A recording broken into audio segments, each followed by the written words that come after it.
upper অসমত যিবোৰ সন্দেহযুক্ত নাগৰিকক আটক কৰি লৈ অনা হৈছে এই মানুহবিলাকক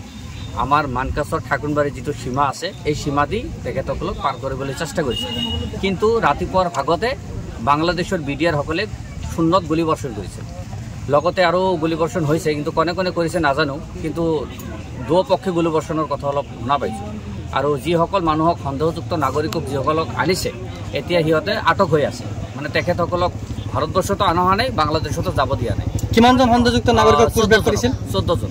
আচ্ছা এই ঘটনাটো কেই বজাৰ ঘটনা এতিয়া ৰাতিপুৱা 5 বজাত আচ্ছা পিছে এতিয়ালৈকে এনেকুৱা অৱস্থাত আছে মানুহবিলাকক ৰখাই আছে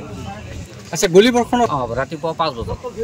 আচ্ছা এতিয়া পৰিস্থিতিটো কেনেকুৱা এতিয়া পৰিস্থিতিটো নিউট্ৰেল অৱস্থাত আছে মানুহবিলাক মধ্য অৱস্থাত আটক আছে মানে ঠাইখনৰ নাম কি আছে কোন ঠাই নাম এইটো বৰ্তমান ঠাকুৰবাৰী বটাৰ বুলি কয় মানকাছৰ ঠাকুৰবাৰী বটাৰ মানে যেতিয়া ভাৰতৰ পৰা অবৈধ বাংলাদেশীসকলক বাংলাদেশত পঠিওৱা ধৰিছিল তেতিয়া না হৈছিল নেকি এতিয়া হৈছে মানে কেনেকৈ হ'ল ঘটনাটো ভালকৈ এইটো ঘটনাটো মই ৰাতিপুৱা নাজানো বৰ্ডাৰত আমালোকক যাবই নিদিয়ে আচ্ছা অলপ শুনা পালোঁ আৰু দেখা পাই আছোঁ এতিয়ালৈ মানুহবিলাক যিসকলক 14 জন নাগৰিকক সন্দেহযুক্ত নাগৰিকক লৈ অনা হৈছে তেখেতসকলে মধ্য অৱস্থাত আছে তেখেতসকলক এতিয়ালৈকে বাংলাদেশতো যাব দিয়া নাই আকৌ ভাৰতবৰ্ষতো উভতি অহা নাই আচ্ছা আমাৰ বিএছএফৰ লগত বাংলাদেশ খানাৰ কি বাক-বিতৰত অলপ ৰাতিপুৱা এইটো গুলীবৰ্ষণৰ অলপ শব্দ শুনা গৈছে এতিয়া দুপক্ষে হ'ল এক পক্ষে হ'ল আমি ভালকৈ দেখা নাই কিন্তু শব্দ পোৱা গৈছে যে বাংলাদেশ খানা কি আমাৰ জিৰ'লেণ্ডত আহিছিল নেকি নাই ইয়াত অহা নাই তাৰ পৰাই এতিয়াহঁতে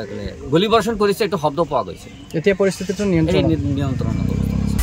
আপুনি বিচৰা বাতৰি পাব কেৱল নিউজ 18 এপত নিউজ 18 এপ ডাউনলোড কৰিবলৈ স্কেন কৰক এই QR কোড গুগল প্লে ষ্টৰতো পাব এই নিউজ 18 এপ